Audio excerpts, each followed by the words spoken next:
একটা ছেলে কিন্তু সহজে কান্না করে না। যদি একটা ছেলে তোমার সামনে বা তোমাকে পাওয়ার জন্য কান্না করে, তাহলে সেই ছেলেটিকে কখনো হারিও না। কেননা একমাত্র তুমি সেই ভাগ্যবতী নারী যাকে সে মহারানীর মতো করে তার জীবনে রাখতে চায়।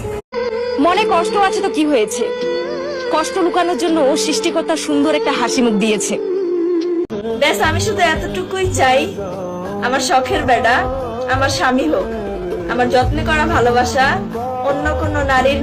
আমার জীবনে একটা মানুষ ছিল যাকে মন খুলে সব বলতে পারতাম, কিন্তু সময়ের সাথে সাথে সেই মানুষটাও বদলে গেছে।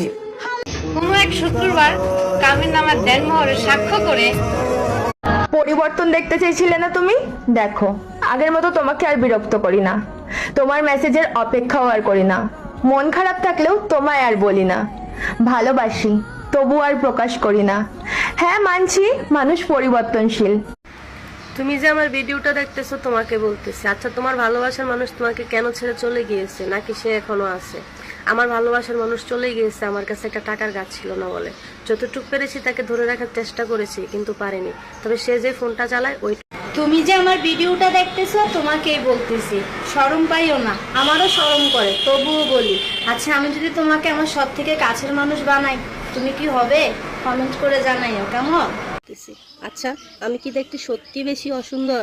বন্ধু, কঠিন পরিস্থিতির ভিতরে পড়লে মন খারাপ করিও না, আল্লাহর উপর ভরসা রাখিও, কারণ গরিবের কষ্ট বোঝার মতো মানুষ খুবই কম আছে। তোমার কি বর্তমানে সময় খারাপ? টেনশন নিও না। যে এখন তোমার ব্যর্থতা দেখে হাসতেছে, তোমার বাবা মায়ের দোয়ায় যেদিন তুমি তোমার মায়ের মতো তোমাকে ভালো কেউ বাসতে পারবে না।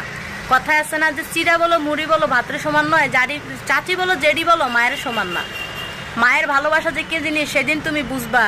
তোমার মা যেদিন থাকবে না, যেদিন তোমার মায়ের অতীতের কথা তোমার মনে পড়বে, তোমার